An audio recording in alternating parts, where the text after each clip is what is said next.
Hey, it's NASCAR time. Right stat now. Talladega last week, no official plays. Because what is it? It's unpredictable. Everybody wrecks. Everybody has a problem. There's no consistency at all. Somehow the favorite did win. That was Ryan Blaney. Pre-race, he was 1,000. Told you he was the favorite. But, I mean, nobody sticks a bunch of finishes together as places. He finally did. There was some 12-1 in race. Hope you guys got a little bit of that. What we gave you, again, non-official plays, gave you a stack of 7 or 8 long shots that we liked in the 3,000 or cheaper area, and almost hit that one. Kevin Harvick from 3,000 finishes second before being disqualified. It's basically the same thing we gave you at Daytona 2. Another week we took off and went to Vegas, which was fine. But that's what you're going to do. There's value in these races. You just have to be willing to sit around, throw portfolio drivers out there, and hit it every second or third time with one of those things, and be happy with 3 or 4 to 1 as you play through that cycle of stuff. So we'll try it again at Daytona 1, beginning of next season. Right now, we are done with the true super speedways. So what do we know? Last race of the second round of the playoffs. So Byron's won, Blaney's won, they're on their way through. Everyone else is dealing with a point situation because 8 drivers will make it of these final 12. Guys probably going home. Chastain, probably Bubba Wallace. They're there at the back of the standings. The guys that are safe, obviously, we said Blaney, we said Byron. Hamlin and Bell are probably pretty safe. And then after that, some questions. Larson's sitting 7. Reddick's sitting 9, but he's only a couple points out. He's basically, for your purposes, the favorite in this race. Are very close. He's been really good here, both qualifying and running this race. So let's look at the lines. Cup and Xfinity this weekend. No trucks for a little while longer. Let's see what the Cup guys are doing, what lines are out there. Basically, Elliott's been the best here. Couple wins out of the 5 times they've run here, and pretty much strong finishes until the new car of the last 2 seasons. He's not been as good in 21 or 22 in the Gen 7 car, so that might mean something might not. Basically, 600 across the board for him, 600 to 700 for Byron, who's already qualified. And understand the thing, the guys who already qualified the next round, they can afford to take chances and win this race. They're not necessarily points racing. It doesn't know a ton of value. Winning a stage, maybe. It's a playoff point. But you look at these guys and you think to yourself, they can go for it, as can all the guys who are out of the playoffs. It's the guys who are in that middle area just trying to make it. Truex, Reddick, Larson, that may change their behavior. Kyle Busch is in real trouble. He's probably not going to make the next round of the playoffs. You're going to have guys looking for points finishes in the middle, and the guys in the very far end of this, that's Kyle and that's Bubba, probably are going to be shooting for a win or nothing else. Whereas Byron and Blaney can pretty much do whatever they want. They've both been very consistently good here. So they will be in plays for this week. I mentioned Reddick. He's 650 to 800 across the board. There's some 800 out there at MGM midweek. We're talking to you Wednesday after lunch. Larson, 900 to 1,000. So you might see some Larson out there, 1,000, Bedford, and a few of the less typical places. Allmendinger, 950 to 1,000. There's a 1,200 out there at 365. He's been great here in the Busch Series, the Xfinity. He's won 4 of the 5 races. In the Cup, meh. There's a 7th out there. He certainly had a mechanical or gotten shoved around by somebody. Don't know how I feel about that. At 12, I might nibble, but no. Truex has been universally pretty bad here in the new car, and he needs a great finish. He's about 1,400 across the board. Kyle Busch varies. Anywhere from 1,400 to 2,000 is where he opened. Not a lot of faith in Kyle Busch right now.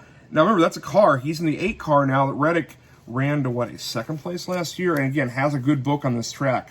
Denny Hamlin, 1,800. There's even some 2,000 out there if you look really, really hard. Generally has had good finishes this track. Pencil in for a top 10. There's some essentially even money top 10 on Hamlin. But he's a guy, along with Bell, who's probably pretty safe into this thing. How is Bell 2,000? Bell's 1,800 to 2,000 almost everywhere. Same price as, say, Gibbs and Suarez. I like a little bit of Gibbs. Buescher is the swing guy in all this. Best average finish on the road courses this season. He's got to win. What is he going to do here? Is he going to try and go for the win? Is going to blend to the top 10? He's 22 to 1. Normally, I would say there's a little bit of value on that, but I don't think he's going to press it and be right up front. He's going to be looking for points. So I would be safe with the top 10 on Buescher and then forget about the win. I don't think that's a great bet. Blaney, 2,500 to 3,000 for the win. I like him for placements. I don't like him for the win. Beyond that, Chastain in real trouble. Logano already out of the playoffs. Harvick and Cindric all around 3,000. Alex Bowman's had a couple good finishes here, and he's out of the playoffs. So he can try whatever he wants, might go on a wacky pit strategy, 3,500. And the last guy I think competitive for a win, maybe at all, Chase Briscoe, who's won here a bunch in the Xfinity Series. He's basically 4,000. 4,500 out there across the board. Guys I like, one guy I like deeper in the field, Justin Haley's at 80 to 1.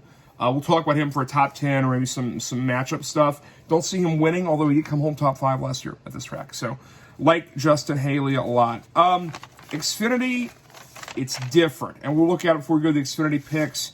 We'll look what the Xfinity cars have done. It's got Allgaier as a big favorite down in the 300 area, but he's never actually won at this track. I think it's a little high, a little overpriced. We know he's going to be good. We know he's going to be in the top 5 all day, but it's not going to be inexpensive. Custer 4 to 600, a lot of movement on that. And Sam Mayer, who's all of a sudden won a couple races this summer, and now we think he's good on road courses, but him down at 400, 450 seems really, really expensive. We'll talk about that. I really like Custer for this value up high. Behind those guys, Kligerman, Creed, and Hill around 1,000. Justin Taylor is in an extra colleague car, the All-Star car this week.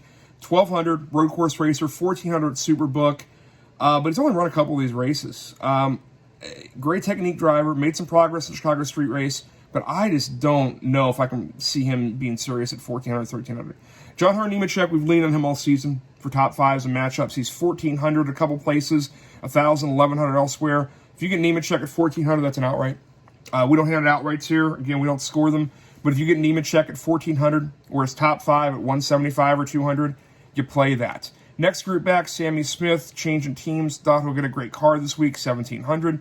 Boris said from like the 90s, great racer, great road course racer. He's in that Hendrick Spire prepared deal, that 17 truck.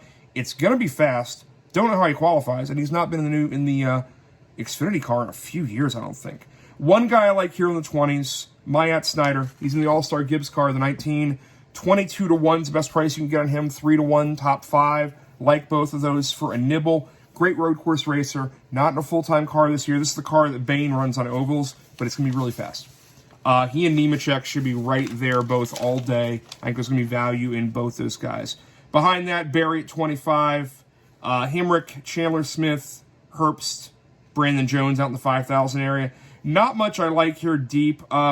If you get Alex LeBay in a matchup against someone who obviously can't drive later in the week, maybe offshore, love me some Alex LeBay. So what do we like? What do we think we like? What are we doing? First, to start with the Xfinity. Couple plays in the Xfinity this week. We mentioned how much we like Nemechek. Here's what we're going to do. You can play Nemechek a couple different ways. The official pick is Nemechek in a matchup, minus 110 over Taylor. Superbook has that. But anything around that area, Nemechek over Taylor, that's an official pick. Put it in the font right there. Other one we like is Cole Custer over Mayer. Mayer's overpriced. Another one at Superbook is Custer, big plus money. Plus 120 over Mayer at Superbook for two guys that the books have priced basically equally on an outright. And Custer has got some really good experience this track compared to Mayer. Unofficial picks, but play them. I mentioned Nemechek and Snyder to win in top 5s. Nemechek top 5, 175 is out there. 180 at Caesars is gone. But if you see that any cheaper than about 160, play it anywhere. Nemechek top 5. So not an official pick, but definitely one I'm circled and playing personally. I'm not going to give you essentially 2 picks on the same guy most weeks. That's too much concentration. I'm going to give you 4 or 5 picks. I'm not going to put them all on the same dude. So just notice that. But I like Nemechek a lot, and I like Snyder as my flyer, and I like Alex LeBay if you get him in a cheap matchup later in the week. Cup. 2.3-mile road course, this ROVAL in Charlotte. It's not till 2:30, I think, on Sunday, and you'll get it on national NBC. Outrights I like. Not official picks, but outrights I like. Reddick at 800 MGM is really cheap. I know he has to play for points, but if he has a lead all day, he might just stay with it and stay out front. Obviously, watch what he does pole position-wise, but 800 MGM for Reddick, I would nibble. Allmendinger at 1,200, maybe. The one I really like is Bell. Bell is top 4 in points, can probably afford to take a shot at the win, is really good at this track, did win last year, and has been good here in every car he's run, even back to the crappy Levine car 4 or 5 years ago. Bell is 20 to 1, and that's in a bunch of places. Bet Fred, Bet Rivers, Superbook, 20 to 1 on Bell is a nibble. Top 5s, more stuff we like. Bell is somehow 300 at MGM. For top 5. And I'm giving him to you as a winner at 200 or cheaper in the last month twice, and he's won both times. I'm not going to give you a 300 as an official pick, but play some. And there's a bunch of 250 out there, 300 MGM, I'm not sure how long that lasts. That's not the official pick we're going to give you, though. Here's the deal. I'm going to give you Bell in the top 10 here in a second.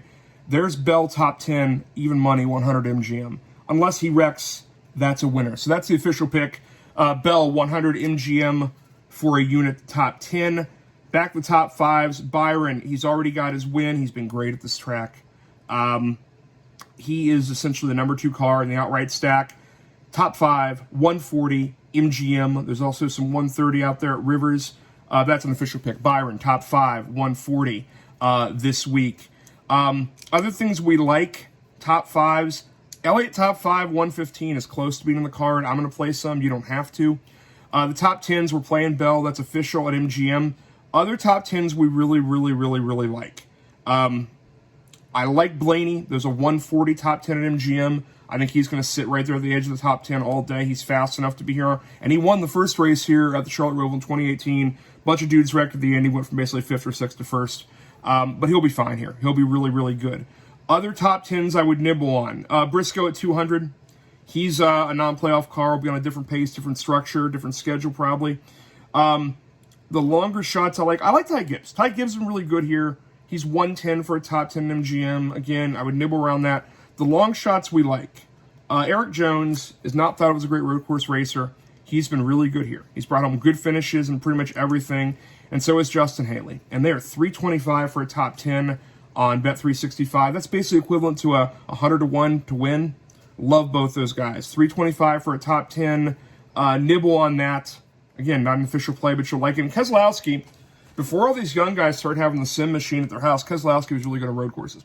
A couple of really good finishes in the first 2 years of this road course, the Charlotte Roval. 275 for a top 10 is the best price out there. If you think he's going to be competitive and can sneak his way in the next round of the playoffs, that's probably a really good price for him. That's equivalent to being about 80 to 1 to win the race. Kez, top 10 at 275. Okay, finally, one more official pick. This will be from Matchup Land. Talked about not stacking the same guys over and over. This is how we're getting Buescher on our card. Chris Buescher, plus money, plus 115 right now at MGM over Truex. That's our third and final play of the Cup grouping. Short Truex has not been good here since really the first 2 years of this race. I don't expect him to set the qualifying world on fire. I think he's going to whimper away and kind of fall out of these playoffs possibly here or be sitting 7th or 8th and buried into the next round. So Buescher, plus money over Truex, MGM. All the best lines dropped today at MGM after lunch. Generally, we've been playing these top 5s and matchups at 365, and Bet Brewers have been pretty good. This week, MGM has had good numbers the last few weeks, but doesn't drop until Friday. Today they drop Wednesday, and they're not going to last. So that's where you go for this Buescher matchup. That's where you get Bell, even money for a top 10. Generally short on Truex. I think there's a Byron matchup with Truex. I would go Byron over Truex as well, but we're not going to go double Byron picks in the card. So Byron top 5. Bell top 10. Buescher over Truex. The 2 picks involving Nemechek in a matchup and Custer in a matchup in Xfinity. I'm Rob CWV. Let's keep winning with the college kids and the FTA guys and everybody here for the weekend of the Charlotte Roval. Thanks to y'all. We'll see you next week.